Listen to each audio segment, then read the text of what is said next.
आज हम लोग करेंगे 13।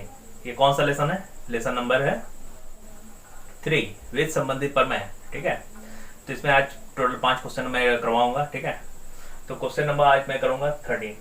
क्वेश्चन नंबर 13 शुरू करने से पहले मैं इस लेसन का थोड़ा सा आप लोगों को नॉलेज दे रहा हूँ। ठीक है, देखो तो ये लेसन जो है किसमें है? वेद संबंधित प्रमेय। ठीक है, अब आप लोग कहोगे कि इसमें बहुत सारे वर्ड्स पढ़ते हो, जैसे जीवा पढ़ते हो। जीवा क्या होता है? ओके, तो चलो जीवा बताते क्या होता है। जैसे इस तरह से आप लोग एक वृत्त बना लिए, वृत्त में अगर कोई भी एक लाइन टानोगे तो उससे हम लोग कहेंगे जीवा। ठीक है, तो आप लोग कहोगे कि ये व्यास जो हम लोग टानते हैं वृत्त में, तो वो भी एक जीवा है। जी हाँ, वो भी एक जीवा है। इनफैक्ट अगर देखा जाए तो वृत्त की सबसे बड़ी जीवा व्यास होती है। ठीक है, ये भी क्वेश्चन में पूछता है कि वृत्त की सबसे बड़ी जीवा कौन सी है, तो वो कहोगे व्यास, है ना। चलिए तो देखते हैं क्वेश्चन नंबर 13 में क्या लिखा है।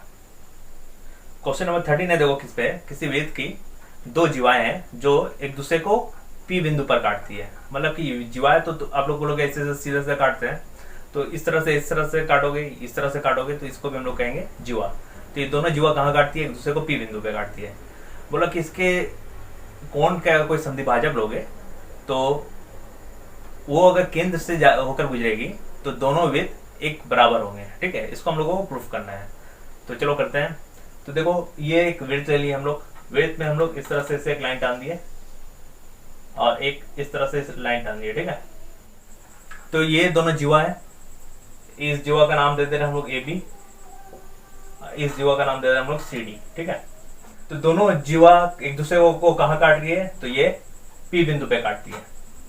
ठीक है, और ये वृत्त का मान लो ये केंद्र है ओ, और यहां से एक संधिभाजक हम लोग ले रहे हैं। ठीक है, मतलब कि इस लाइन से इस तरह से टान दिया, इसका नाम देते हैं पी क्यू। ये उसको हम लोग इस तरह से हिंदी में लिख लेते हैं कि माना ए बी और सी डी वृत्त की दो जीवा हैं। ठीक है, जो एक दूसरे को पी बिंदु पे काटती है। ओ वृत्त का केंद्र है, P Q angle A P C का संधिभाजक है। ठीक है, इसको हम लोग इस तरह से लिख दिए। अब हम लोग करेंगे रचना।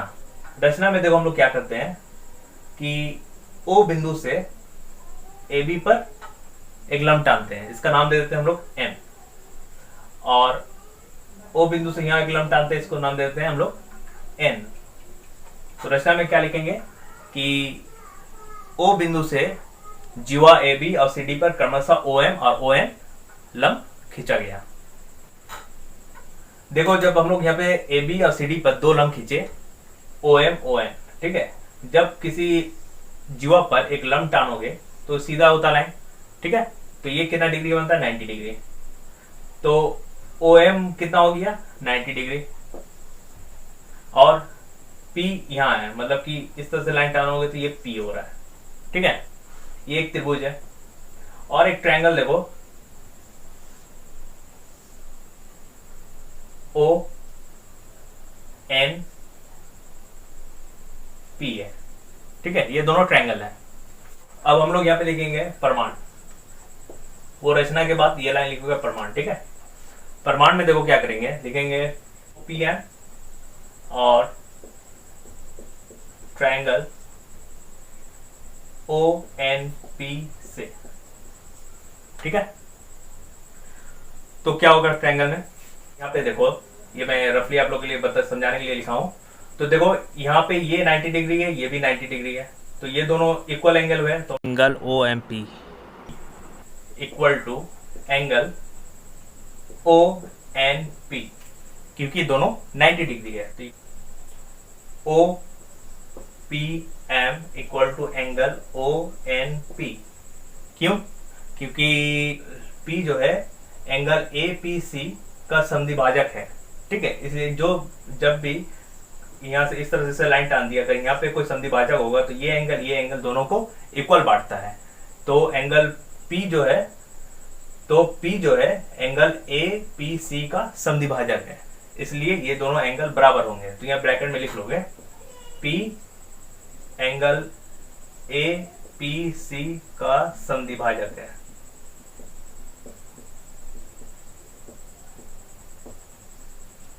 देखो ओपी से जो है इस ट्रायंगल में देखो ओपी एक भुजा है और इस ट्रायंगल पे भी ओपी एक भुजा है, तो ओपी जो है दोनों पे है, तो लिख देंगे ओपी उभयनिष्ठ है।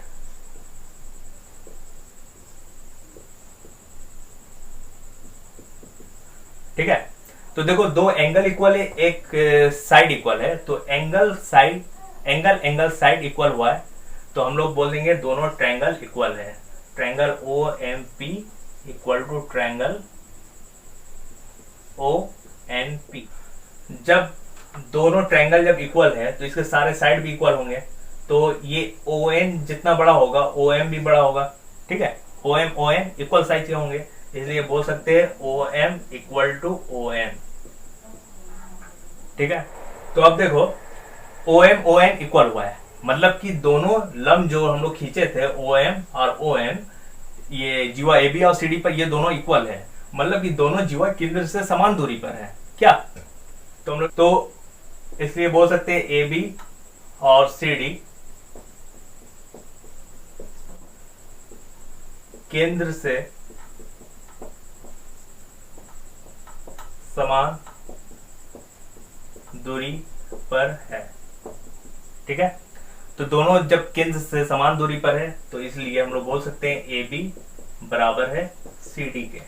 ये प्रमाणित हो गया।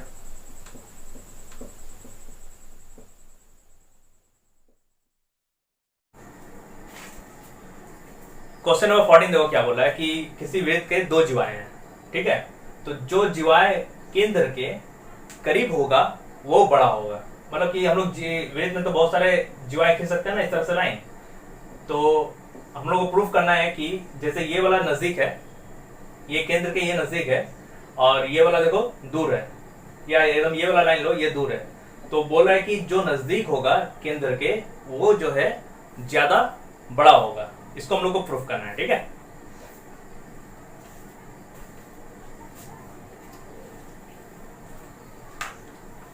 तो हम लोग पहले एक वृत्त बना लेते हैं इस तरह से। ठीक है, ये एक केंद्र ले लिया। ठीक है, यहां पे एक इस तरह से मैं जीवा खींच दिया, इसका नाम दे देंगे हम लोग ए बी। एक और जीवा लेते हैं, एक ले लेते हैं इस तरह से सी डी, और ये केंद्र ओ। तो हम लोग को प्रूफ करना है कि ये जो सी डी जो है ए बी से छोटा है, मतलब A B greater than C D. हम लोग क्या करेंगे, जो ओ है ओ के ऊपर हम लोग दो गो लंब टानेंगे। ठीक है, एक ए बी से टान रहे और एक सी डी से टानेंगे। ठीक है, तो जो ए बी पे गया उसको हम लोग नाम देते हैं एम, और जो सी डी पे चल गया उसको दे देते हैं एन। ठीक है, तो अब इतना चीज को अब हम लोग जो है लिख लेंगे इसको।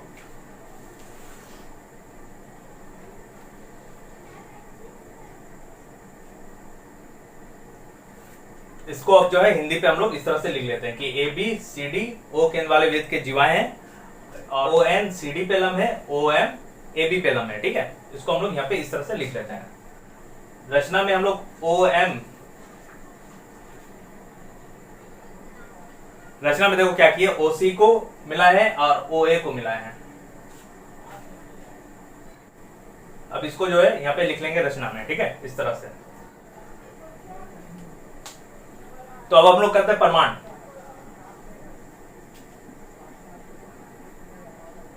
एम और N, M N A B और सी डी का मध्य बिंदु है। ठीक है, ये हो गया। अब सुनो, एक लाइन है, इसका मध्य बिंदु है एम ए बी, तो मतलब कि ए एम जितना बड़ा होगा एम बी भी उतना ही बड़ा होगा, तो हम लोग बोल सकते हैं इसलिए A M equal to B M. अब बी एम मतलब क्या आती है, पूरा का आधा, तो हम लोग बोल सकते हैं A M equal to 1/2 A B. इसी तरह C N equal to 1/2 C N equal 1/2 C D. ठीक है, ये दो को अभी हम लोगों को यूज करना है। ठीक है, थोड़ी देर में। तो ये इतना दूर तक लिख लो, फिर मिटा रहा हूं मैं इसको। अब देखो यहाँ पे ट्रायंगल देखो ये 90 डिग्री है, और यहाँ देखो ट्रायंगल 90 डिग्री है। ठीक है, ये याद कर रखना। अच्छा जैसे प्रूफ, जैसे मैं स्टार्टिंग में क्या बोला था, A B equal to A B greater than है सी डी का, ठीक है। तो इस हिसाब से हम लोग बोल सकते हैं A M greater than C N है। जब ये लाइन इससे बड़ा है तो ये आधा भी इससे बड़ा होगा, ठीक है। इसी हिसाब से A B greater than C D हुआ तो A M greater than C N होगा। अब देखो ट्रायंगल, यहाँ पे देखो ट्रायंगल दिख रहा है, triangle A M O, triangle को इस तरह से लिख सकते हो, एम में 90 डिग्री है, ठीक है, ए ओ, यहां लिखेंगे ट्रायंगल ए एम ओ से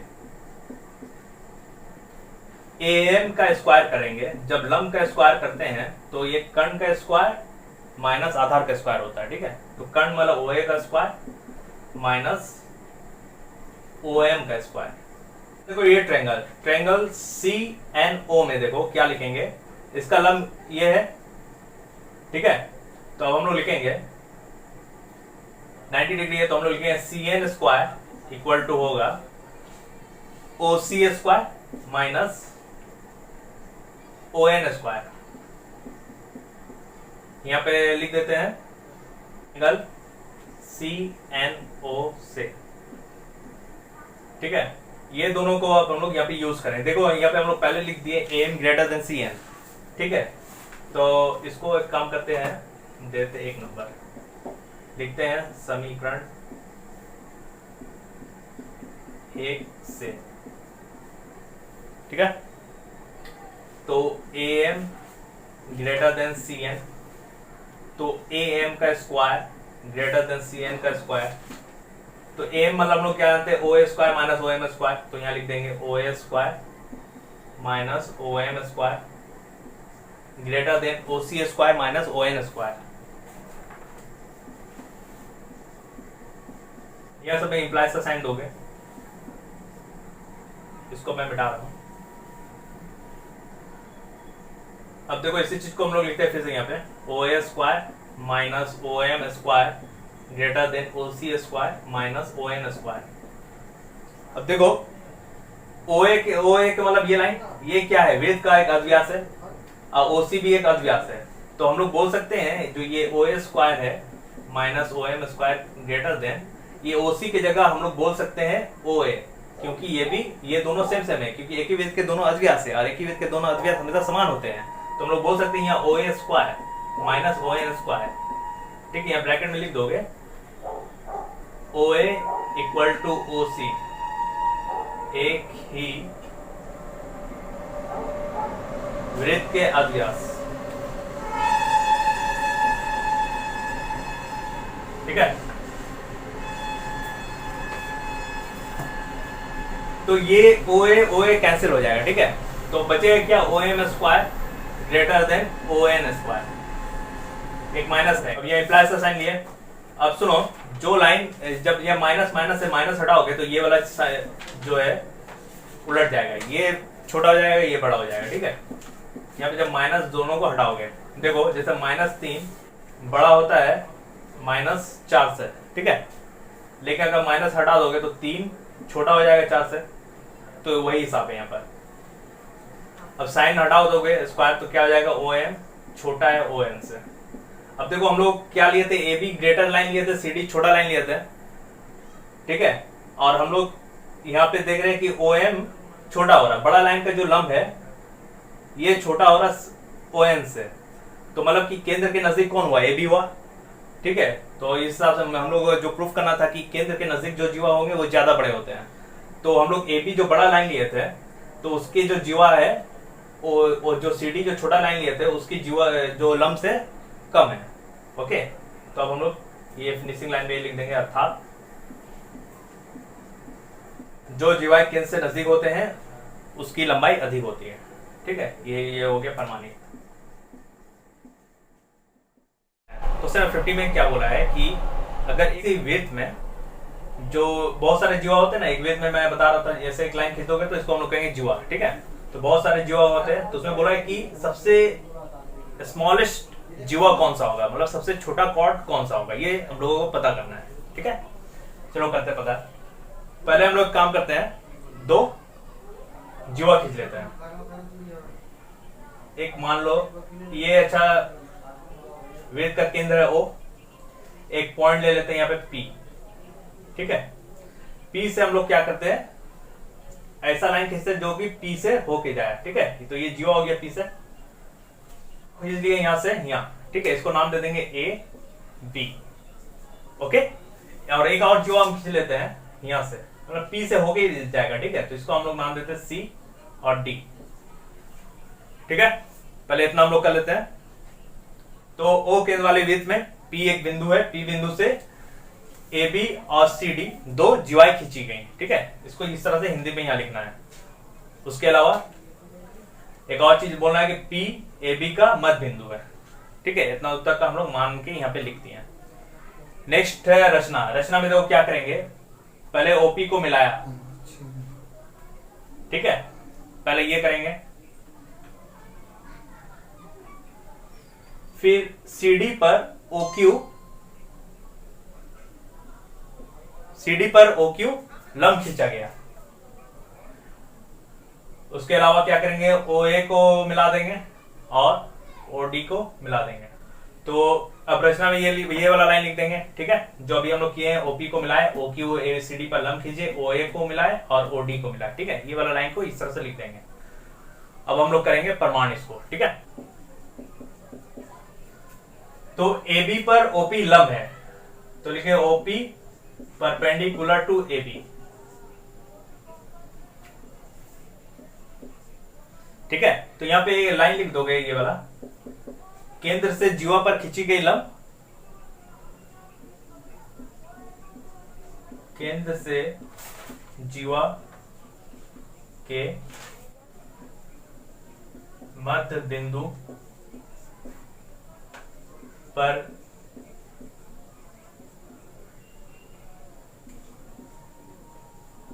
खींचा गया लाइन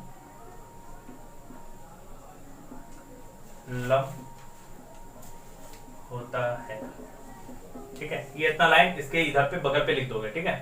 नेक्स्ट देखो क्या करेंगे, CD पर OQ लंब है, तो लिखेंगे OQ परपेंडिकुलर टू CD, ठीक है।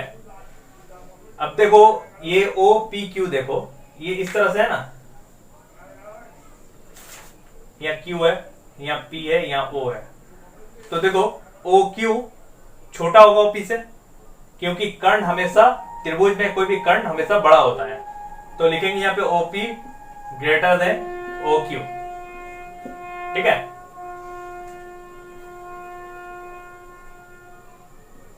अच्छा, आप लोग एक फॉर्मूला याद करके रखो, ये वाला, इसको बोलते हैं लंब, इसको बोलते हैं कर्ण, नहीं इसको बोलते हैं आधार,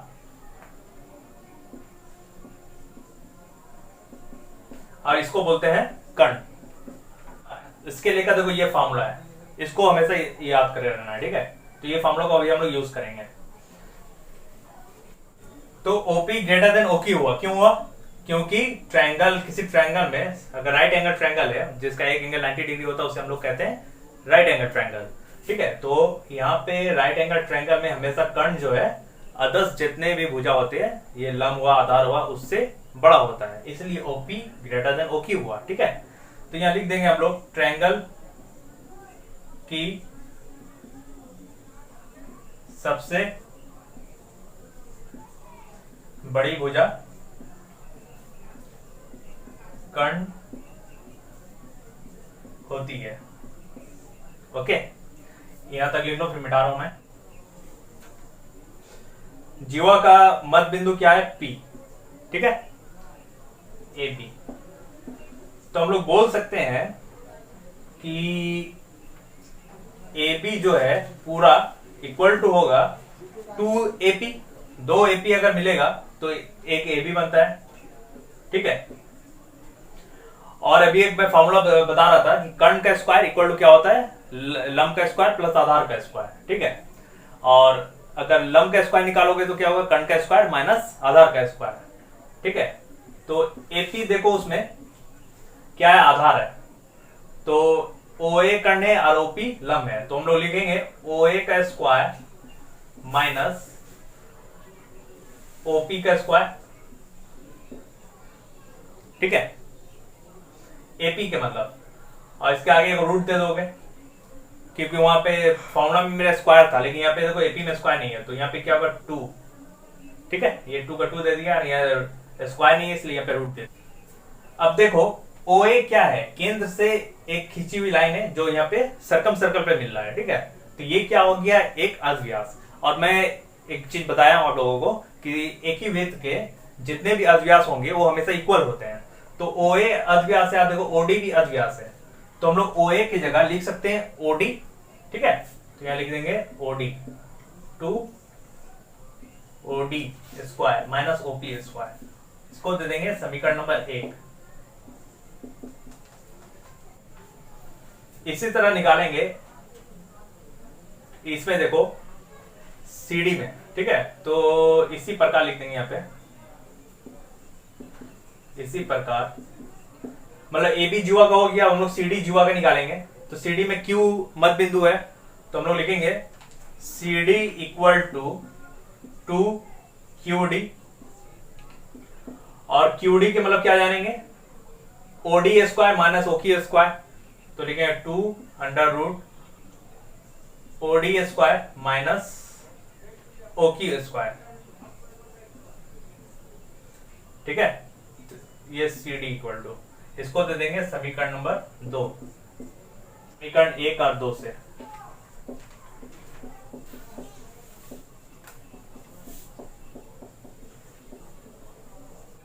तो देखो वहां पे मैं एक चीज प्रूफ कर चुका हूं कि OP जो है बड़ा है OQ से, अभी मैं थोड़ी देर पहले बताया हूं, ठीक है, तो देखो यहाँ OP कहाँ है, यहाँ पर है, और OQ देखो यहाँ पर है, तो ये वाला बड़ा होगा इससे, ठीक है, लेकिन क्या है कि यहाँ पे एक माइनस है, माइनस रहने से देखो सिर्फ -3 बड़ा होता है -4 से, लेकिन अगर माइनस हटा दोगे सिर्फ 3 छोटा हो जाएगा 4 से, ठीक है, तो वही हिसाब है। तो OP ग्रेटर देन OQ था, लेकिन चूंकि यह माइनस है तो ये वाला चीज छोटा हो जाएगा, ये वाला चीज बड़ा हो जाएगा।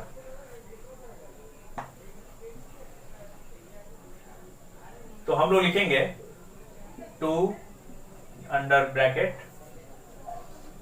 OD square minus OP square less than 2 under bracket OD square minus OQ square. तो इसके मतलब हम लोग क्या जानते हैं, AB, ये मतलब AB से ही आया था ना, और इसके मतलब हम लोग क्या जानते हैं, CD, ओके। तो हम लोग आंसर क्या होगा कि जिस जीवा का मध्य बिंदु P होगा वो जीवा छोटी होगी, ठीक है। अच्छा यहाँ पे एक चीज और लिख दोगे, OP ग्रेटर देन OQ, ये मतलब इसके इधर का ब्रैकेट का है, ठीक है, मतलब इसके बाद यहाँ पे लिखोगे, ठीक है, तो यहाँ से इसलिए ये लिख दिया, अब यहाँ लिख देंगे अर्थात जिस जीवा का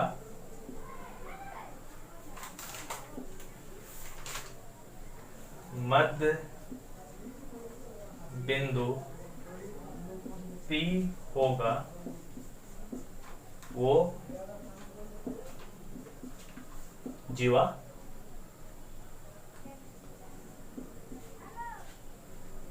छोटी होगी, या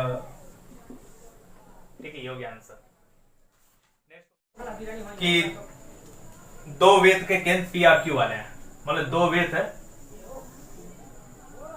P और Q, ठीक है, इसका केंद्र बोल दिया P है, इसका बोल दिया Q है।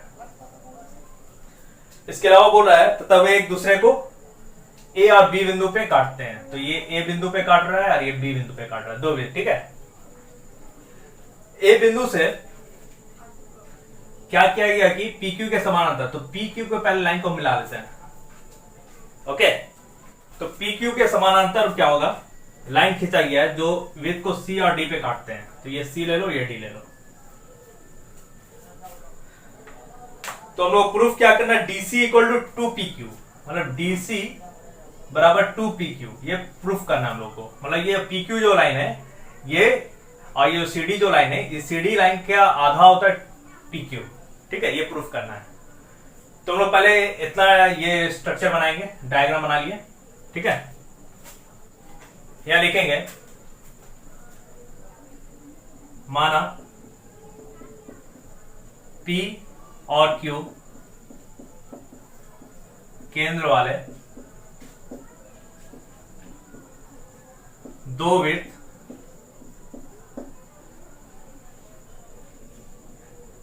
A और B बिंदु पर स्पर्श करते हैं। ठीक है, लिखेंगे A से PQ के समानांतर, PQ के समानांतर CD रेखा खींची गई। ओके, ए से PQ रेखा खींची गई जो वृत्त को C और D बिंदु पर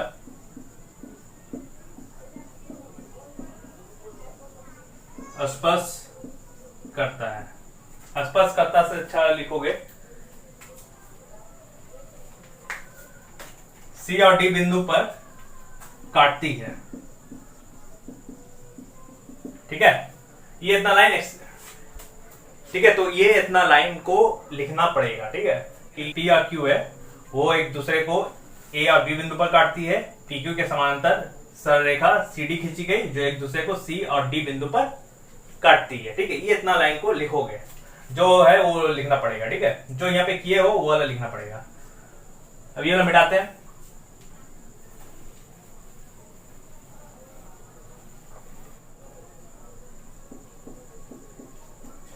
सिद्ध करना है कि CD इक्वल टू 2PQ, मतलब ये CD का आधा ये PQ लाइन है, इसको हमको प्रूफ करना है। ओके, रचना लेंगे। ठीक है, यहां लिखते हैं रचना। तो रचना में देखो क्या करते हैं कि ये जो P से एक लंब खींचते हैं CD पर। ठीक है, इसका नाम देते हैं M, और Q से एक लंब खींचते हैं CD पर, उसका नाम देते हैं N। ठीक है, तो इसी को लिखेंगे रचना में कि P और Q से CD पर PM और QN लंब डाला गया। ठीक है, तो ये लिखे P और Q से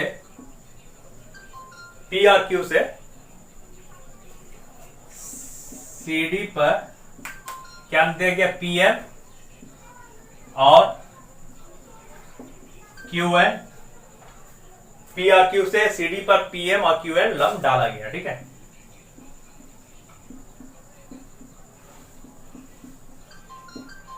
अब हम लोग को क्या करना, प्रमाणित करना है। ठीक है, हम लोग प्रमाणित ये वाला करना है ना, लिखेंगे प्रमाणित। ठीक है, तो देखो क्या है, PM क्या है, वृत्त की जीवा किसको कहते बता दो। एक जैसे वृत्त है, ये वृत्त का ये लाइन को हम लोग कहेंगे जीवा। ठीक है, तो ये सब जितना लाइन खींचोगे सब वृत्त की जीवा कहते हैं। ठीक है, वृत्त की सबसे बड़ी जीवा कौन सी होती है, तो वो होता है व्यास।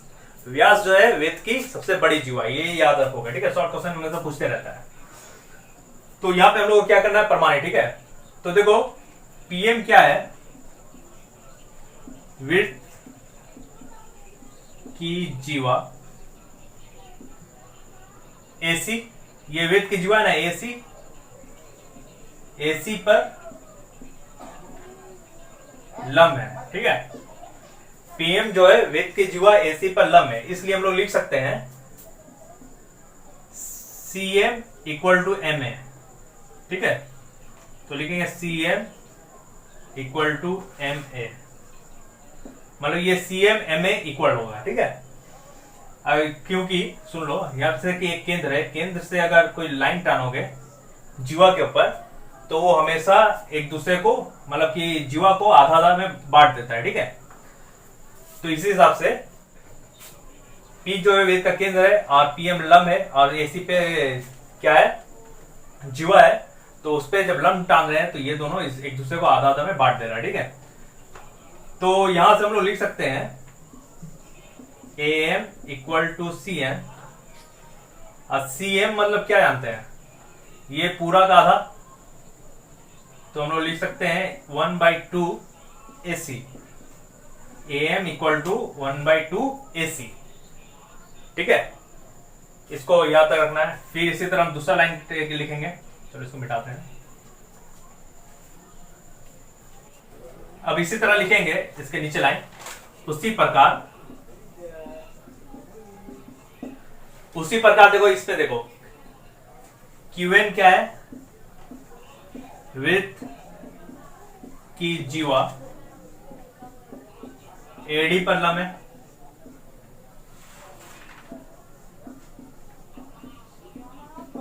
ठीक है,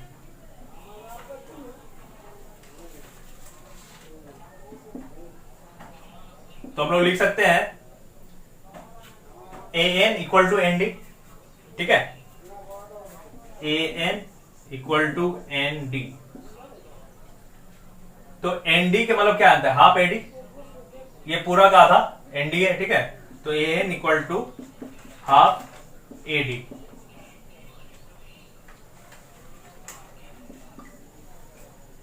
ठीक है, ये दो जो है AM equal to half AD और वहां इक्वल कितना आया था, AM इक्वल टू, वहां कितना आया था, AM equal to half AC। ये दोनों याद रखोगे। ठीक है, ये दोनों का भी यूज करेंगे। तो हम लोग लिख सकते हैं PQ। देखो ये PQ जो लाइन है, ये वाली PQ लाइन और MN लाइन, देखो PQ लाइन और MN लाइन दोनों इक्वल है। ठीक है, तो हम लोग लिख सकते हैं PQ इक्वल टू MN क्या,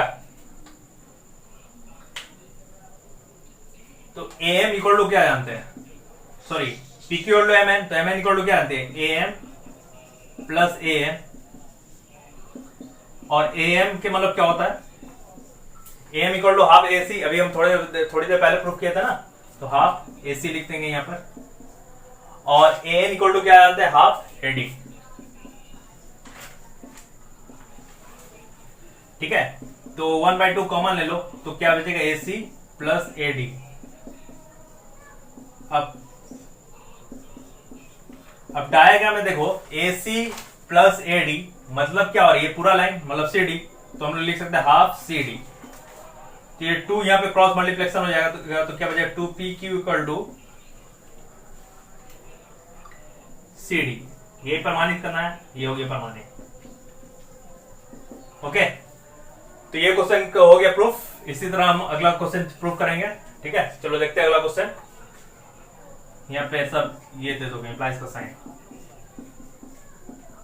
यहाँ लिख दो चुकी। ठीक है, चलो एक विड्थ है। ठीक है, विड्थ की दो जीवाएं अभी मैं बताया था, ऐसे कोई लाइन टानोगे विड्थ में तो जीवाएं ऐसे भी हो सकता है। ठीक है, इस तरह से लाइन टानोगे, इसको भी हम लोग कहेंगे कॉर्ड। ठीक है, तो विड्थ की दो जीवाएं हैं AB AC, दोनों एक समान दूरी पर है। ठीक है, तो हम लोग मान लेते हैं ये AB है और ये AC है। ठीक है, तो यहाँ AB AC। ठीक है, ये दो को हम लोग विड्थ की जीवाएं बता दिए। बोला है कि यहां से जो समद्विभाजक जो लाइन टानोगे, ये विड्थ का केंद्र मान लेते O। तो क्वेश्चन में बोल रहा है कि अगर जो लाइन टानोगे यहां से, तो ये इसका समद्विभाजक होगा, मतलब कि इसके मिडिल से ये लाइन आएगा। ठीक है, तो इसको हम लोग को प्रूफ करना है क्या प्रूफ करना है कि एंगल BAC मतलब ये एंगल BAC केंद्रगामी है। ठीक है, कि जो समद्विभाजक है BAC का जो लाइन है, कि B से जो लाइन टानोगे वो केंद्रगामी है, मतलब कि केंद्र से होकर गुजरता है। ठीक है, इसको हम लोग को प्रूफ करना है। तो ये डायग्राम बना लोगे। ठीक है, यहां पे फिर हम लोग लिखेंगे, माना AB AC वृत्त के दो बराबर जीवाएं हैं।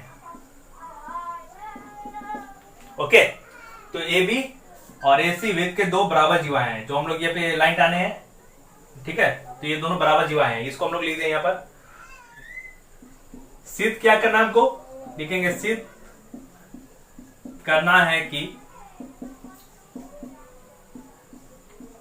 वृत्त का केंद्र ओ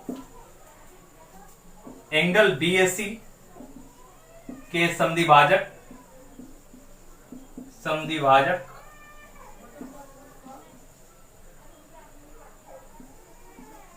पर स्थित है। ये हमको सिद्ध करना है, ठीक है।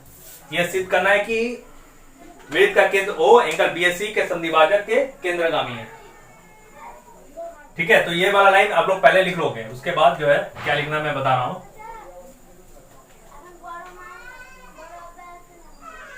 लिखेंगे रचना।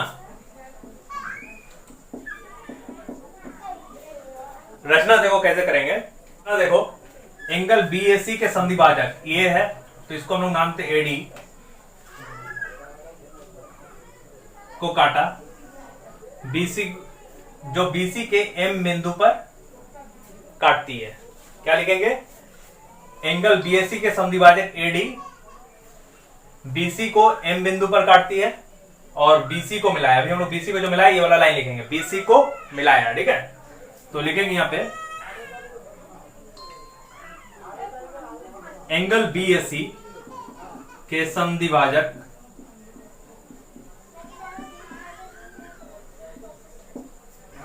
एंगल BAC के समद्विभाजक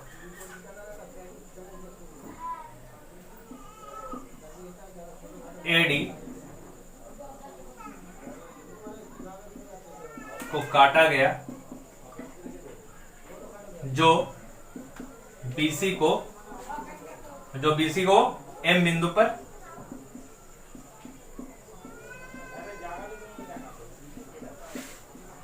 काटती है, ठीक है। इसमें एक और चीज ऐड कर सकते हो, BC को मिलाया, ठीक है। जो BC को अभी हम लोग लाइन टराने हैं, BC को मिलाया, ठीक है। ये इतना रचना हो गया। हम लोग क्या करेंगे? प्रमाणित, ठीक है।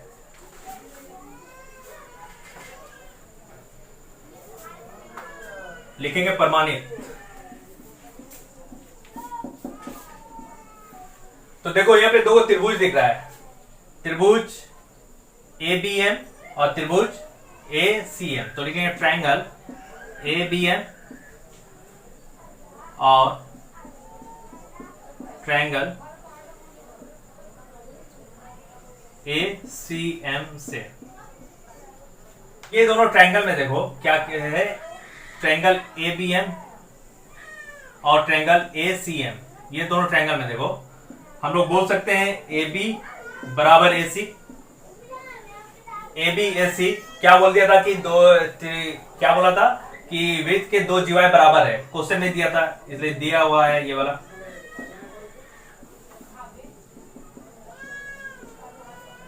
और लिख सकते हैं एंगल AM, मतलब ये वाला angle BAM equal to angle CAM, मतलब ये वाला लाइन, ये वाला एंगल, ठीक है, एंगल CAM। तीसरा क्या कर सकते हैं? देखो ये जो AM लाइन है ये इस त्रिभुज के लिए भी है, उस ट्रायंगल के लिए भी है, ठीक है। तो हम लोग लिख सकते हैं AM उभयनिष्ठ है।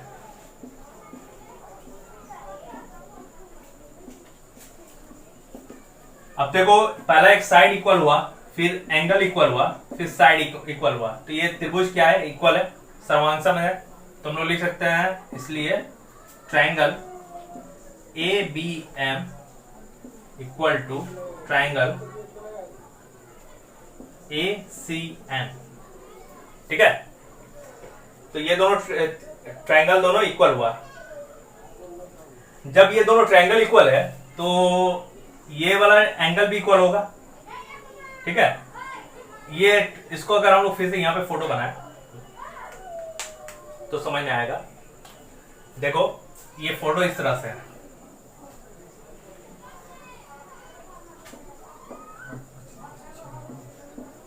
ठीक है। तो ये वाला 90 है तो ये भी 90 होगा। ये वाला जब किसी लाइन के ऊपर एक लंब टान दो तो ये कितना डिग्री का एंगल बनता है? ये 90 डिग्री का बनता है, सीधा लाइन है, तो ठीक है।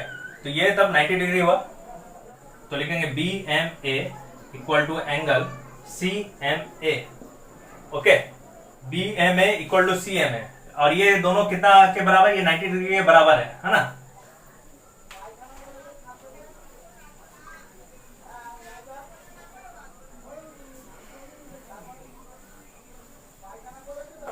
लिख सकते हैं हम लोग B M equal to C M, B M C M equal है, क्योंकि ये पूरा 90 डिग्री से काट रहा है तो दोनों साइड इक्वल होगा। तो B M equal to C M यहां पे लिख दोगे साथ ही साथ। एक चीज जान लो, यहाँ पे एक वेट है, वेट का एक ये जीवा है, यहाँ एक केंद्र है, केंद्र के ऊपर अगर लंब टानोगे तो ये हमेशा जीवा को आधा आधा हिस्सा में बांटेगा, ठीक है। तो बी एम बराबर सी एम हुआ, तो अब लिखेंगे अतः ए एम जीवा, अतः ए एम जीवा बीसी, बीसी जीवा जो बीसी है का लंब समद्विभाजक है, ठीक है। एम जो जीवा है, एम जो ये है लाइन, बीसी जो जीवा के क्या लंब समद्विभाजक है, ठीक है, जिसे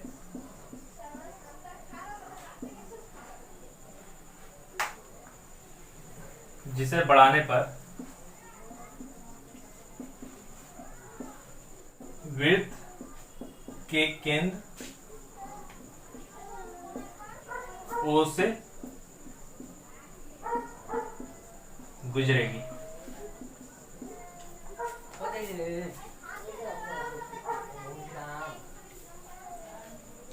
वृत्त के केंद्र ओ से गुजरेगी, ठीक है।